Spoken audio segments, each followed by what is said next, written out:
What'd you do to me? I don't know what you mean. Really? There's never been a better time to watch TV's best new mystery.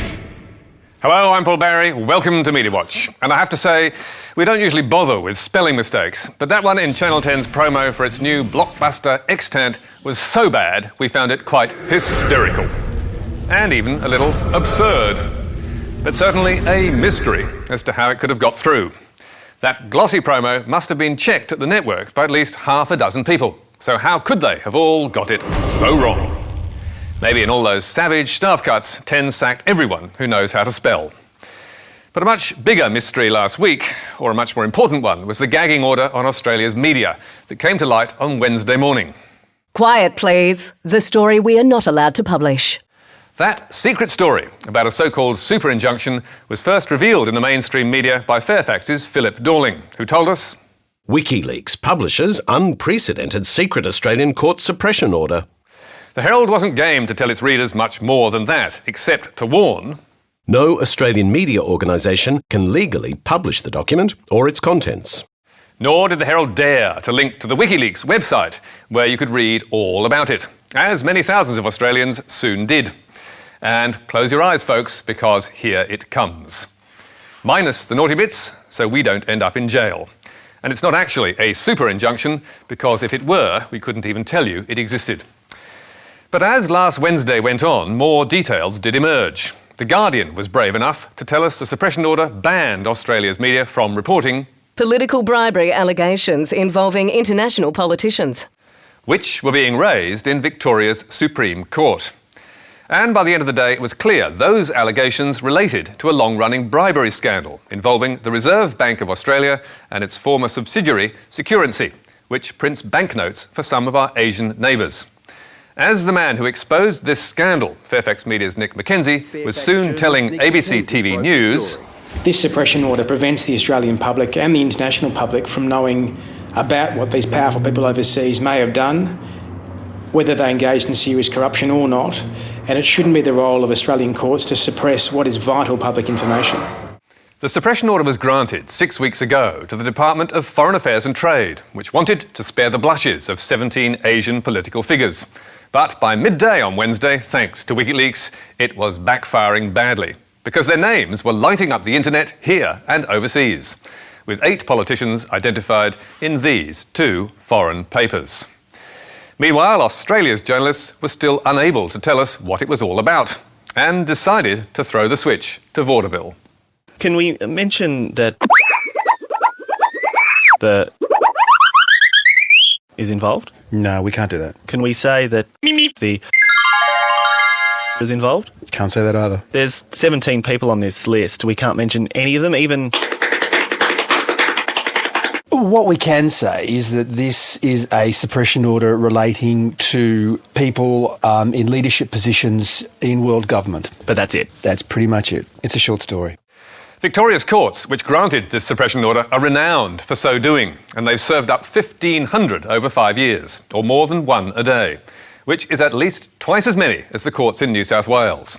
But remarkably, the orders themselves can be hard to track down, as we discovered when we phoned the Victorian Supreme Court and asked, in relation to this case, are the suppression orders online anywhere we can see them?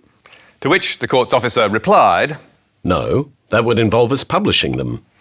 We then asked, can you tell us how many there are? To which the court's officer replied, no. But eventually the court was able to tell us that more than 10 suppression orders have been made in the Securency case alone, all of which are potentially still current.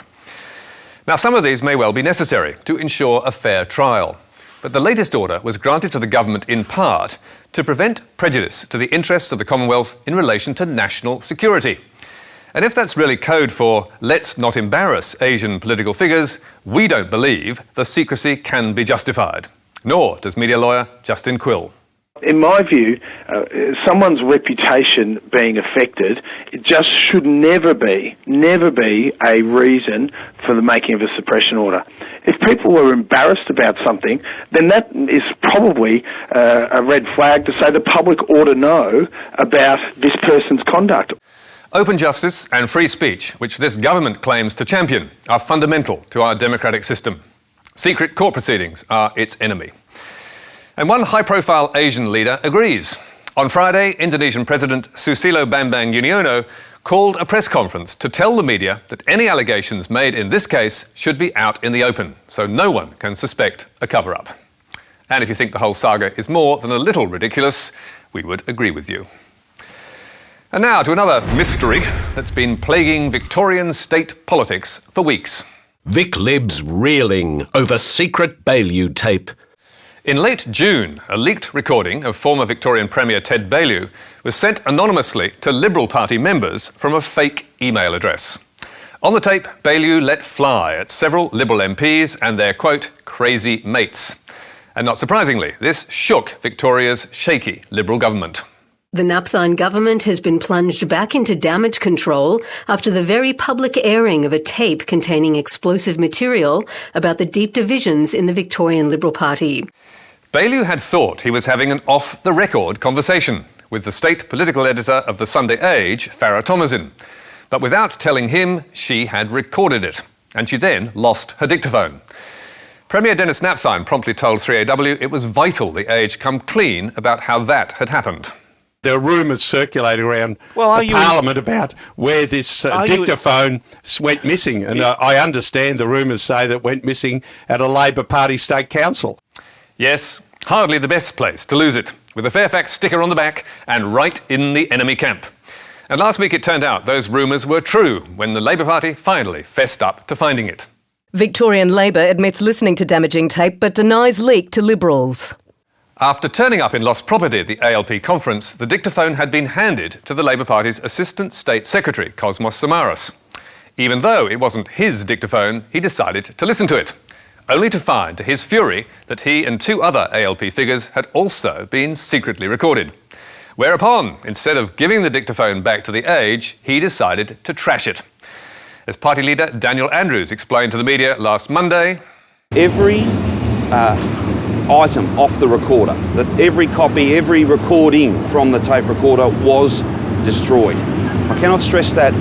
I can't be any clearer about that. They were all destroyed. Mr Andrews was adamant that he had no idea how the Baillieu recording then found its way into an email to Liberal Party members. Not surprisingly, the Age found that suggestion, that it was nothing to do with the ALP, to be manifestly implausible and patently disingenuous. The Age then proceeded to call Labor's response fundamentally dishonest and to demand Cosmos Samaras be sacked. But what the Age did not do is shoulder much of the blame for itself. Farah Thomasin, the journalist who got Baillieu into strife, told readers, "This is a dirty mess that could have been completely avoided if Labor had just returned what was mine." And in case anyone suggested she was in the wrong for taping the former Premier without telling him, she protested bluntly, "It is not illegal or against our code of ethics to record private conversations for the accuracy of note-taking." Well, perhaps it is not illegal in Victoria to record a conversation like this without consent, although it is illegal in New South Wales, South Australia, Tasmania and Western Australia. But ethical? We're not so sure, especially when your informant is off the record. But Age editor Andrew Holden has no qualms about it. It is a question of intent, in this case to ensure accuracy, just as taking shorthand notes without informing the source that you are doing so is to achieve the same end. There is no intent to entrap anyone for later exposure. But many experts disagree. Writing on the blog site No Fibs, journalism professor Mark Pearson reckons the Age's actions are a sad day for journalism. Citing the Age's and the Media Alliance's Code of Ethics, which requires journalists to use fair, responsible and honest means to obtain material. Pearson concludes, I find it hard to accept that secretly recording a conversation, whether over the phone or in person, represents fair and honest means for obtaining information. The Australian's editor Clive Matheson agrees, telling MediaWatch it is only acceptable in exceptional circumstances. As a general principle, our reporters are expected to always tell subjects and sources when they are being recorded. And Melbourne University's Dennis Muller is even more definite, describing the practice as a serious breach of media ethics that could undermine new shield laws.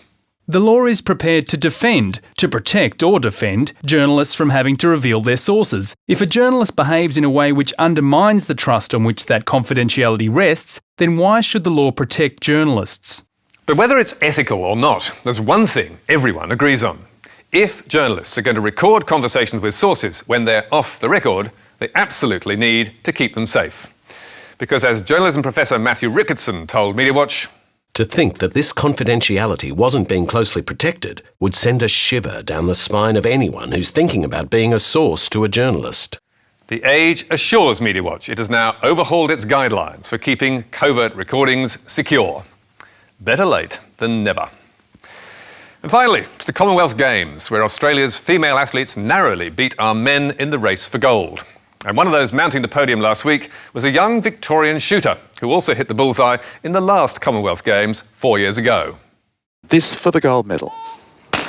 And she takes it, so Letitia Scanlon of Australia wins the gold medal in the women's trap at the 2014 Glasgow Commonwealth Games. But winning back-to-back gold was barely news compared to the much more interesting story that Letitia was single, which was a godsend for the News Corp tabloids and their headline writers. The Herald Sun loaded up with, "Now Letitia sets sights on love." While Brisbane's Courier Mail headed the same story written by journalist John Ralph with, "Heart target. Golden Girl Scanlon looking for a shotgun wedding." Both mastheads then went on to tell readers in almost exactly the same words, First Aussie shooter, Letitia Scanlon, survived a dramatic sudden death shoot-off to win her second Commonwealth gold. Now, she needs to find a man. Over on Fox Sports, also owned by News Corp, the angle was the same, with readers of its Facebook page being told, for starters, Two-time Commonwealth Games gold medalist in her mid-20s who likes shooting, journalism and travelling, seeks man with good sense of humour for relationship. Form an orderly queue, gentlemen. Now, you could argue that Letitia asked for her shooting exploits to be downgraded by joking that eligible bachelors should be pointed her way. But even if it was her who raised the subject, and we rather doubt it, the media has form. A quick search reveals that dozens of female athletes at the Glasgow Games were also morphed into sex kittens to make a story. Australia's Golden Girls. Meet the female athletes voted the hottest at the Commonwealth Games. Yes, Australia took out gold, silver and bronze in this far more important competition thanks to Anna Flanagan, Melissa Breen and Genevieve Lacaze. But the Daily Mail Australia wasn't the only one to run hard on this story. It was also winning news in Brisbane's Courier Mail and on Yahoo 7. But our favourite last week was a similar story from another faraway sporting competition, the Asian Junior Women's Volleyball Championship, where news.com.au came up with this scoop. Sabina Altunbekova, the Kazakhstan volleyballer, too beautiful for sport. Complete with 5 photos, 2 videos and an interview with her coach, it told us all about Sabina, who also proved to be too beautiful for radio host Ben Fordham, who told 2GB listeners, "She's an incredibly good-looking young lady who happens to be a very, very competent volleyball player. And she's a distraction to the team." Now, I have posted photos of Sabina on 2gb.com right now.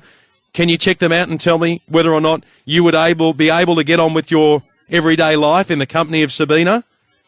The Kazakhstani coach said, "It's impossible to work like this." And don't ever let me hear anybody say the Australian media are not interested in women's sport. And you can read more about these stories on our website, where you can also get a transcript and download the programme. You can also catch up with us on iView and contact me or MediaWatch on Twitter. But until next week, that's all from us. Goodbye.